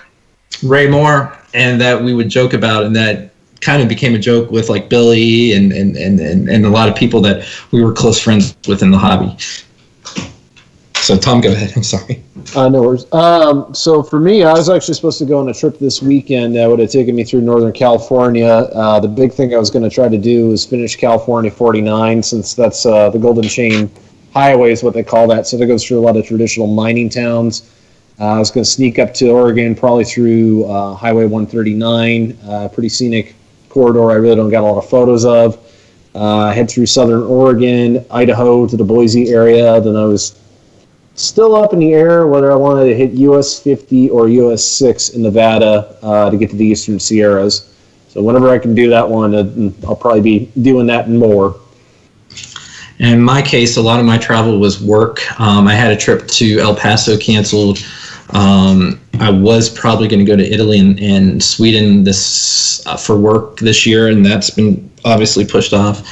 Our trips, we were going to go to Disney, and that's kind of a no for this. Well, it depends on when Disney will open, but not. But my wife is already. What are we planning for next year? So not going to go to Disney this year. But next year we're planning to do a 66 trip to Disneyland. So we'll pick up 66 in St. Louis probably, and drive that all the way to California and go to Disneyland. We're all big on Disney World in December. And then we'll go to Disney in the fall. But we're planning on next summer to do a big family trip along 66 and the Grand Canyon and everything else, and go to Disneyland, since both my son and my wife are big Disney fans. Yeah. Well, you have Disney Plus right now to keep you occupied. Yeah, that is true. We've been watching a lot of that, but we've done a lot of. We go to Disney a bit. We were lucky we got there before closed. We were at Disney in late January. So we were there right before everything, and so that was our last trip. I had a couple work trips right before, and like I said, I've had a few work trips canceled. I don't know if they'll do any more trips the rest of the year once this is done for us for work. I use work trips more in the evening for my road geeking, because with kids, sometimes it's hard to get out here. So, whenever I'm in Tennessee or South Carolina or wherever I'm going for work, I get a chance to explore. So, which is nice. I get to use that time. But other than that, we're hanging in there. So, but you do a lot of travel for work. Yeah. My wife is laughing. Yeah, I travel right now. I was traveling about once a month to twice a month. Depending on the restrictions, I would be going to El Paso and Juarez almost every quarter. If you have a favorite TSA agent, then you travel a lot for work. Yes, my wife. I don't know if you guys heard that. Right before this started, there's a TSA agent at the Nashville airport. He's very funny. He makes going through the line a lot of fun. He's a good guy. And I posted on there, oh, I'm happy on Facebook. I'm happy today. My favorite TSA agent is here today. My wife said, Adam, I don't travel that much. Next post. When you my favorite travel agent is working today. So yeah, I do travel a bit for work, and that's probably going to cut back a bit, which is fine. And that will give me a chance maybe on the weekends here to explore more here in North Carolina and do some things that we haven't done in a while that I'd like to do here in the state. Yeah, that might be one of the positive outcomes of all of this, is that we're all so focused on going somewhere. We're all focused on traveling to wherever, across the country, to some other country across the ocean, whatever. But, I've noticed that people have been spending a lot more time focusing and paying attention to local stuff, which is something that honestly I haven't done in many years myself, focused on what's right in my backyard, let alone what's on the West Coast or down the Gulf Coast. I'm sure. You know what? Sometimes, I remember saying this a long time, sometimes the most interesting things is things that you pass every day that you just never notice or to go through. That, on your commute to work, or if it is just go a half hour. I mean, it's easier to go far and see everything. But sometimes it's just right there and you can be back at home. You don't have to do 8-hour zigzag and clinch everything trip. Sometimes you just go to a state park, and on the way to the state park you may take a different route and find stuff that you never seen before. Yeah, that's interesting. As far as the website is concerned, we've talked about how it started. We've talked about what you guys are doing right now. As the three of you see it, where's this heading in the future? Well, there's a couple of things. One thing Doug and I have talked about is adding it to opening it, and it's always been open. We have a couple of open invites to Steve and to Froggy, Adam Froehlich, and others, but having where people can guest blog, where if they want to share their trips and stories, and then maybe involved to have more contributors, almost like a magazine type. Is one thing. I'd like to go back to organizing the blog to where we have state feature pages, or the site back to state feature pages, where at least you can go to Gribble Nation North Carolina, Gribble Nation California, whatever, Travel New England, and like we used to have for our gateways, and that's just time. And I also would like to, a couple of things, this is just me speaking on what I'd like to do, since we all do our own thing, get maybe a little more back into the news part. One of the things we did in the blog in the early days, when it was a blog, was I'd cover, what was going on with I-485 or 73, 74, and Bob took that over more, but different news stories that were going on in the area, and followed, and have a little more opinion and commentary on it a little bit, like that was being done. But I think that the main thing I'd like to hopefully expand on is returning some of the state gateway pages to make it easier for organization. I know that's been some feedback that we've gotten from various people that's saying, hey, we're missing that, and any of us can go in and create our own state gateway page. It's just time, I think, and also really maybe diving more into history's series. One of the things I'd like to do is US 301 in North Carolina, and just do that whole drive down and showcase all the towns. I started that, I've never finished it. There's some highway histories in Pennsylvania that I'd like to get to, and I hope to go through on unbuilt stuff in Pittsburgh, and why the Breezewood bypass was never built, and different things like that. Some things I've been able to touch base on, like I-95 in Fayetteville, why that was the last piece, and the legal battles that we're going through, which was quite interesting to read and learn about. So that's where it's going, and like I said, we're hoping, we want to open it up to people to contribute either on a regular basis or on a guest basis, and that's just something to work through. So Tom, if you want to go next with what you'd like to do. So I've kind of been doing something that I wasn't really planning on hitting on until really this whole virus thing started. It was like we were talking about in the San Diego series, just like all the unbuilt freeways, all the unbuilt routes. I found that that's actually something that's been pretty easy to do, given that they don't really exist beyond what you see on paper. So that's actually kind of had a pretty good response, especially around like the LA area, the Bay Area, some of their unbuilt freeways and expressways. So I'm kind of going back. It's not just the California thing too. I did one for US 280 and US 380 in Arizona. So kind of looking at just doing a lot of that stuff on the West Coast, probably a little bit more frequently than I have. But I think Adam kind of hit on one. I've been trying to figure out how I can do, like with just some of these states, just getting organized, because that's also a pretty frequent feedback I get too, is like, hey, you got a ton of stuff, but it's difficult to find sometimes. And that's the downside of where it was a blog to go through. It's easy to put together. And I can show you the old way we did it at Gribble Nation, or you can look it up in the archive. But yeah, that's something that I've wanted to do as well. So that might be something I'll work on in the next week or two. Yep. And in my case, a lot of it is just, keeping on adding things that I have, basically things I come across. And of course, I'm trying to also, work in a few series as well. Like I'm trying to, basically do like something on US 20, for instance, or New Hampshire covered bridges, or things like that. Basically, speaking of a backlog, I have a backlog's way too big. Yes, Doug has the material of any of us.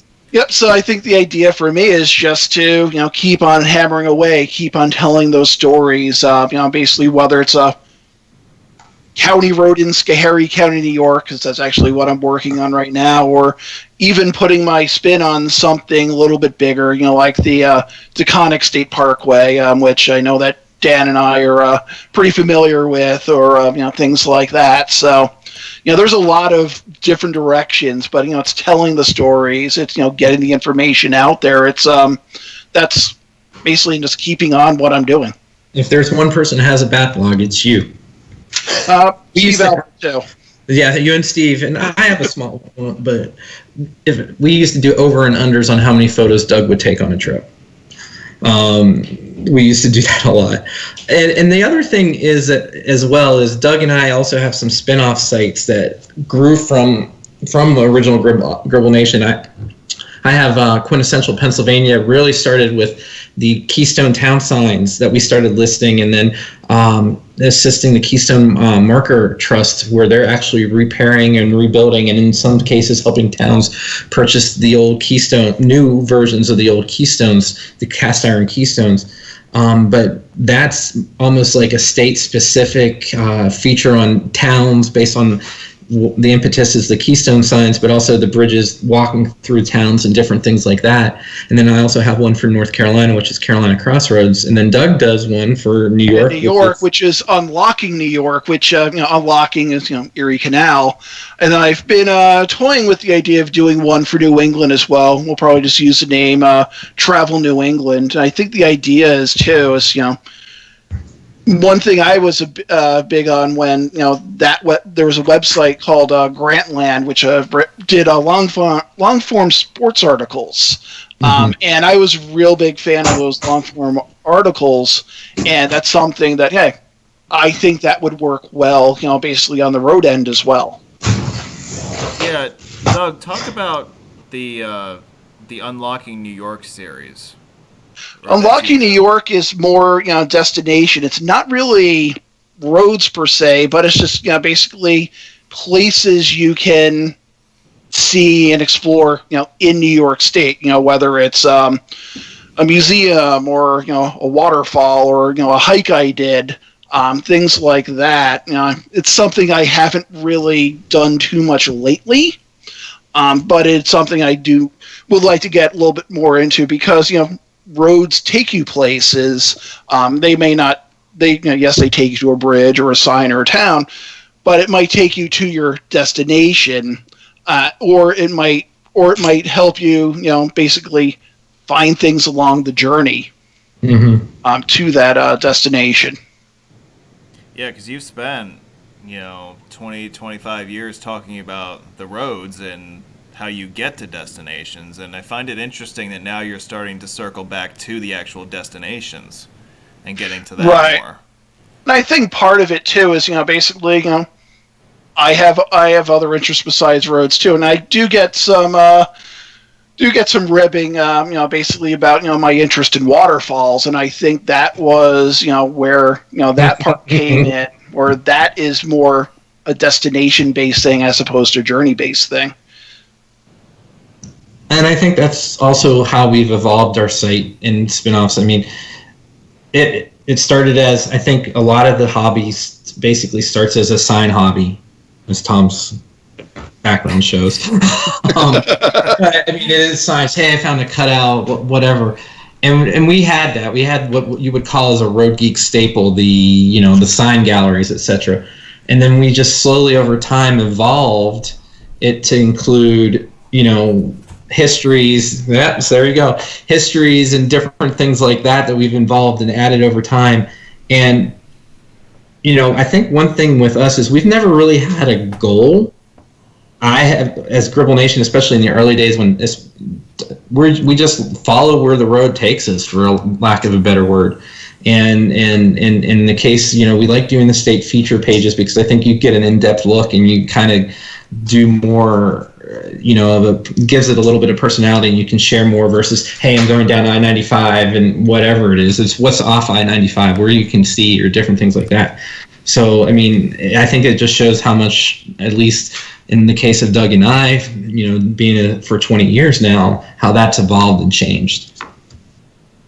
Yeah, do you feel like it's just as you've done it for that long that your tastes have changed, or do you think that that's just a part of the process or the natural evolution of it? I think it's both. I think it's a couple things. Is natural evolution in our case? I think it's always been an interest and background of myself, at least, and I think even for Doug, and I'm not trying to speak for you, Doug, but I think that's been basically how the interest grows. It's just coming across it and being able to see it on your own and share it. I mean, you can get photos from someone else and write about it, like the only in your states and stuff like that too. But, a lot of it is we're trying to do on our own as we experience it. And so I think for me, it's where I've always wanted to get to. It's just, someone said to me a long time ago that I worked with that, that's why they call it a hobby. Sometimes you can put 6 months straight into it, and then you don't touch it for another 6 to 8 months. And that actually for me has worked well. There's times where, like right now, I'm doing a lot with it, or I'll drive a bit and different things. And then there's times where, it's 8-9 months where I'm like, I just don't have any reason to do it or inspiration. I'm just put it aside and work on something else. And that's how that was a good advice that I got years ago. From someone I worked with, and that's how I see it. And so as a whole, it's kind of where I always wanted to be, and it keeps changing. I have tons of ideas. Doug and if Steve was on the call, they know that from me talking to them all the time, talking their ears off. But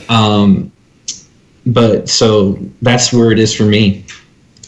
Right, or like one thing to build off of that, you've heard me say this before, it ebbs and flows. Mm-hmm. Yep. Yeah, I mean your output ebbs and flows, and your interest ebbs and flows too. Right. Or like what you choose to focus on. Mm-hmm. And I know that your site, most of the sites that I see focus purely on the roads themselves, and the history and the backstory of the roads. But I think one of the things that's admirable about what you guys do is that you take the time to focus on the destination as well. And you focus on the personal side of it, whereas most people are just there to present information. I'm here to present information, right? There's no personality really to what I do. But you guys aren't shy about adding your own personality to it. And I think that's something. Yeah, and I think that's something that's really important, and I really admire what you guys do because of that. Right, there's a lot of things you find out along the way too. You might remember I wrote a article about the Deer Isle Bridge in Maine towards the end of last year, and as I'm doing research, I'm like, okay, there's all this like personal information or things that aren't necessarily about the construction of the bridge that are really interesting stories to tell. Yeah, and your site, for example, the slogan that I mentioned at the very top, because every road has a story. Mm-hmm. Right? Yep. Yes. Yeah. But, yeah, I think it's really interesting to hear everybody's personal experiences with these things. And it's not just, a 4-lane slab of blacktop. There's something personal that everybody can share about a given road that they've traveled on. Mm-hmm. Guys, any last digs you want to get in at people? Anything you want to? Now's your chance. Is there any questions left? Are there any other questions? I don't know. I think we covered everything in the chat. Guys, you have anything else you want to add?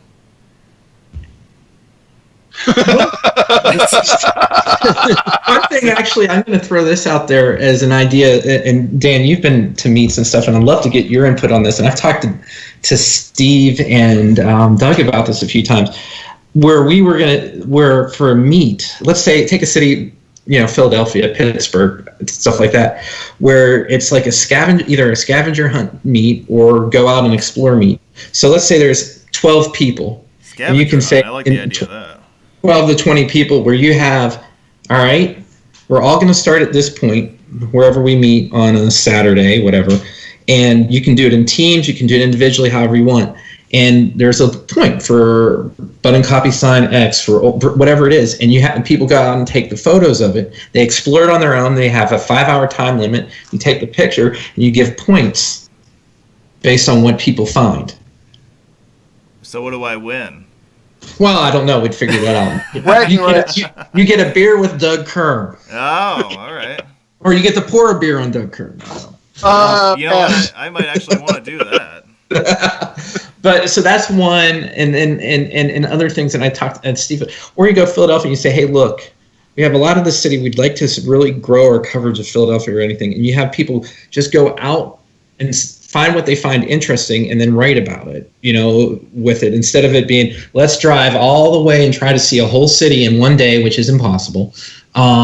Everybody else and go through it. The sign the scavenger hunt in older cities, New York, Philadelphia, Boston, Pittsburgh, those type of things could be really fun, and people can go wherever they want. And if you have someone that's from the area, you may be an advantage or not. But as a new twist to a meet, where it's all right, go explore on your own, and when we get back at 5:00, let's have the meet then for dinner and everybody here, and we can announce a winner of a tally of something like that. I think that's something. If I would do a meet again, especially back home in Pittsburgh, that I'd get with Jeff and we'd try to figure out. But I don't know if I'll ever get to do that. So, what's your thoughts on that? Yeah, I mean, the Pittsburgh meet that we had in 2018 was a lot of fun. Because Pittsburgh is just a great city to explore, period. It's a fascinating place. It's one of my favorite cities in America. The scavenger hunt thing that you're throwing about reminds me a lot of what AJ's been doing with his city meets. I don't know if you're familiar with that, but he basically... I've heard. You basically get together for lunch and then you split up on your own. There's not really an organized tour per se, but you basically go and do whatever the heck you want for X number of hours. And then you get back together for dinner. Right. Yeah. I think the scavenger hunt would put a little bit interest on that, just to depending on the area. I don't know. It was just something we talked about one day, and I just, like I said, throw it out there to get your thoughts on. Yeah, because I haven't actually been to one of those, but I'm familiar with the format of it, and basically, like, the scavenger hunt would kind of kick it up a notch. It would kind of take AJ's idea and kind of add something else to it. First one to throw Alps in the Dare River wins, something like that. Because he was going to do the Outer Banks. The first one that gets, and if Steve's watching this, he'll know this. Doug knows the story. The first one to get Steve to get a Carolina Hurricanes T-shirt from the mascot wins. Can I tell this? Do you know this story, Dan? I do not, no.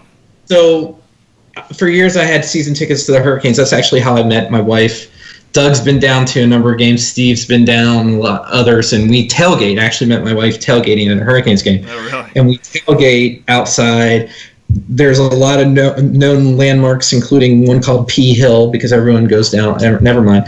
But one time was at a game with Steve, and they were, the T-shirt cannons firing. And near the end of the game, one was coming right at Steve, but it got caught up, and our old seats were in 318, and it got caught right in the raft. In the guy that was in the catwalk caught it, the late opportunity guy. So after the game, Steve is chasing this guy as he's walking the catwalk, begging him for a T-shirt.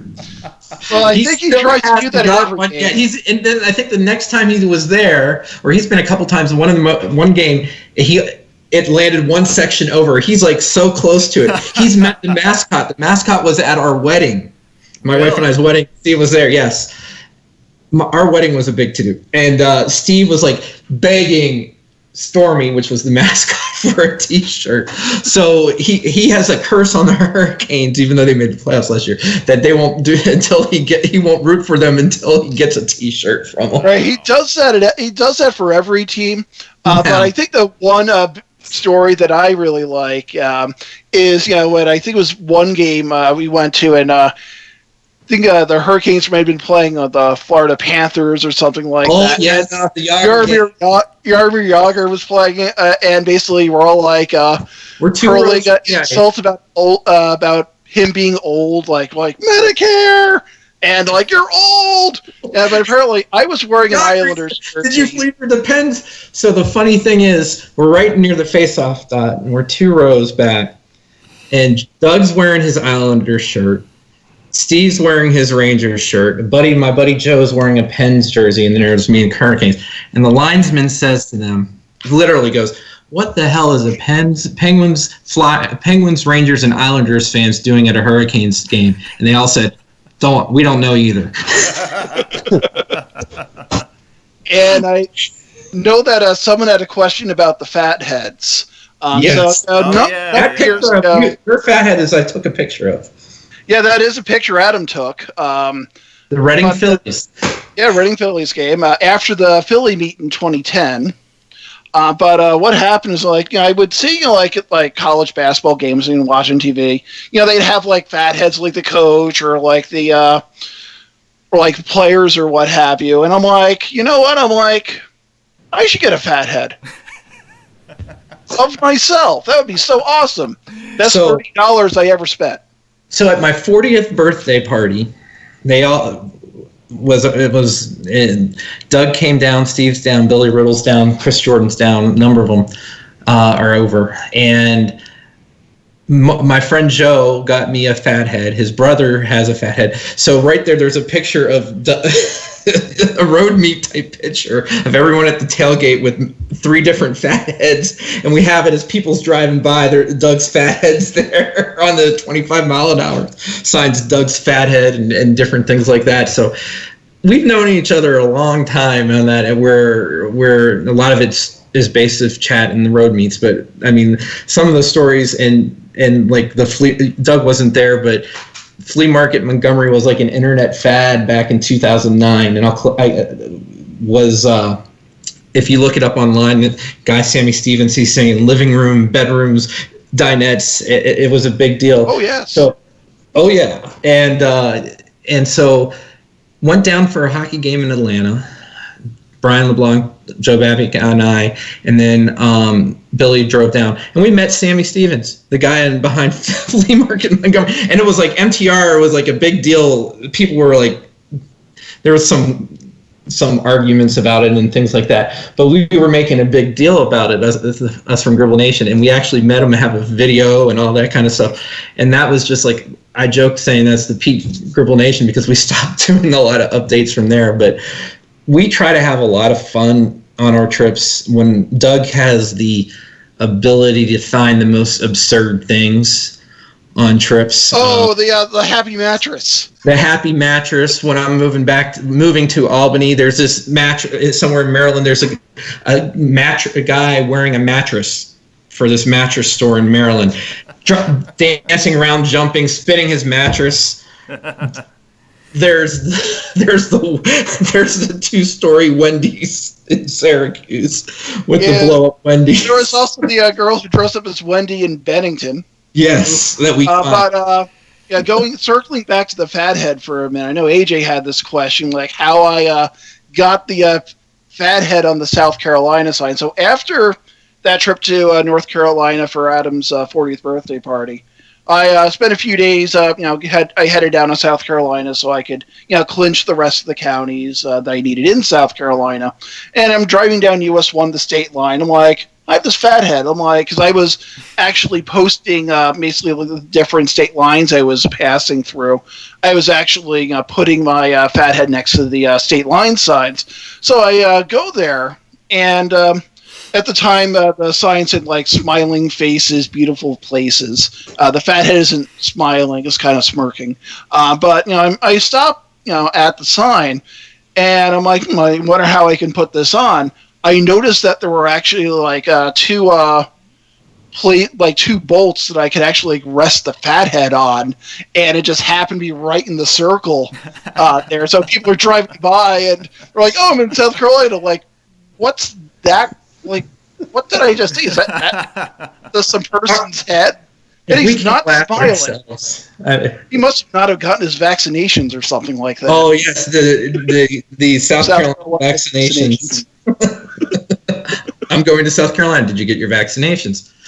It's just, we're just ourselves. But Doug, like I said, he has the ability to find just weird things on his trips, and we used to want to have a page that was just Gribble Nation Absurd and was just weird things that Doug finds, and he has the knack, he has the uncanny ability to find the most absurd things, like a guy in a chicken outfit on a bike somewhere in Pennsylvania. Books! Books. So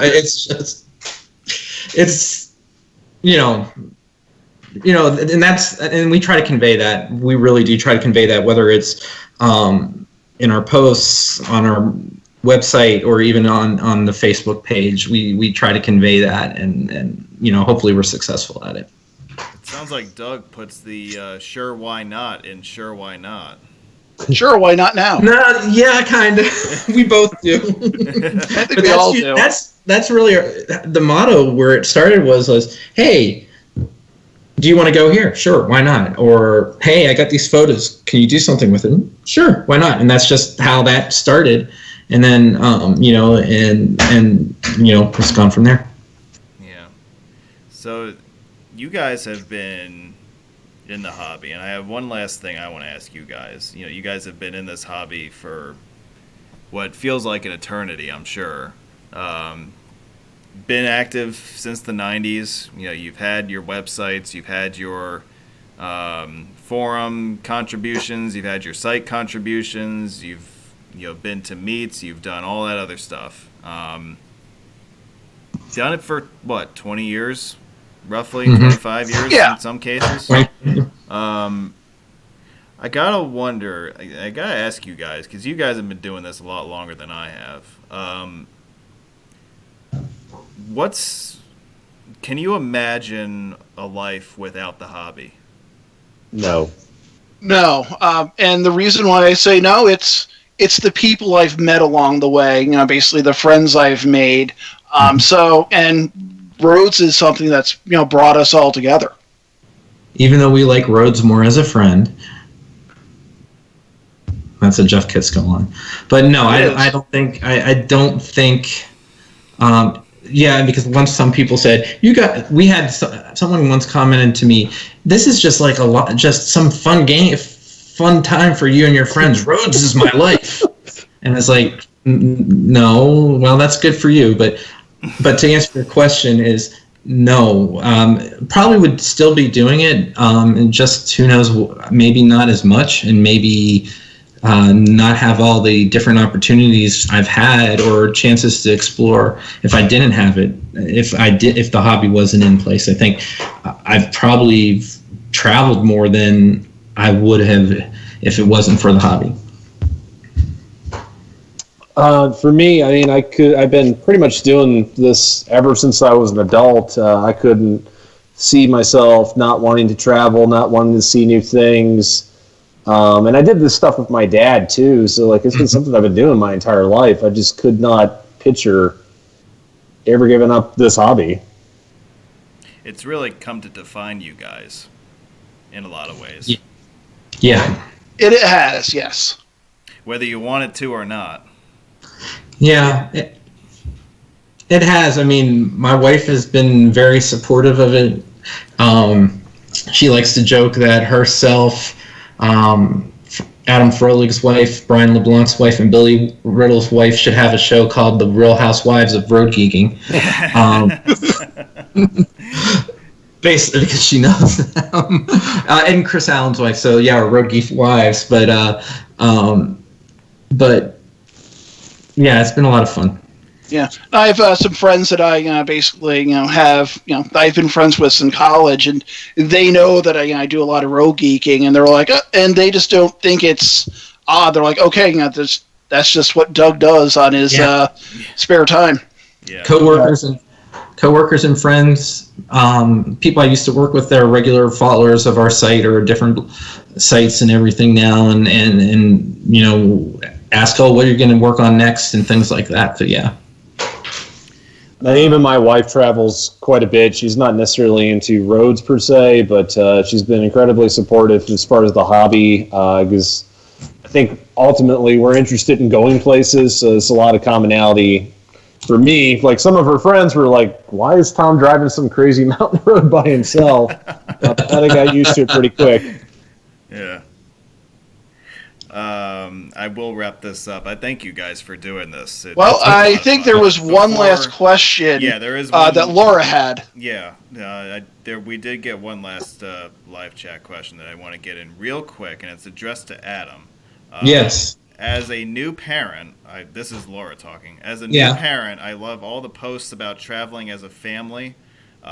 What are some topics you'd like to cover that you haven't yet on road geeking and kids? Now, this is an interesting question because I have seen on your site you do have a family-friendly rest area section where we you do need to get update. into some of that in more detail, but maybe Yeah. you could touch on that real quick. I think one of the things is that I'd like to go through is when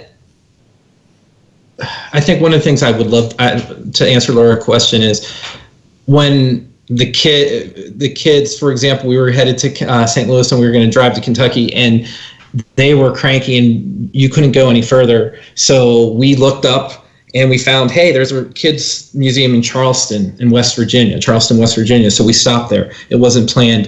Is making maybe the most of unplanned stops because either your kid doesn't want to, they're cranky and want out and various reasons or whatever it is, that they just are done with being, you've been driving since 5 a.m. on your way to St. Louis via Lexington, Kentucky, that, all right, we need to stop and things like that. And the unplanned stops that you normally wouldn't make and how to make the most of them. And to look for, hey, we're driving here. Let's look for a children's museum. Or as my friend Chris Allen did, he would do playground reviews, and they would drive from Durham to Durham, North Carolina, Toledo, and they would look for various playgrounds and towns that seemed interesting to stop at and different things. So that's probably something that I would definitely I should write with, because we've made a lot of unscheduled stops over over the years, in the 7 years since Colton was born and everything else. And we've planned for stops like, trips that we could do in one shot. We've split up, like we go to Disney a bit. We'll stop overnight. We'll go 6 hours to Jacksonville, and we went to the Jacksonville Zoo or we went going west, we stopped in Atlanta. So, how to make the most, you want to drive as far as it is, but to lower your expectations and make the most of what you find versus going out and trying to see as most. That's something that I probably should write about, and that's something that it takes a while to learn, and we've gotten good at it, and we're still learning, my wife and I, as it goes through. So that would be a big one that I should write about. Yeah, I would think that if you took a log of all your trips and then made a diary of all the stops you made and all the places you visited, I mean, you could probably have quite an encyclopedia of places real quick. Yeah, we have. We've done stuff at the Richmond Children. I can't remember how worded, but we stopped. Colton, one time we stopped at a rest area on I-95, and Colton my son said, "Oh, we've never stopped at this one before." I said, "No, son, but we've made it now. As a result, we've now stopped as a family at every rest area on I-95 in Virginia." And my wife goes, "Family goals."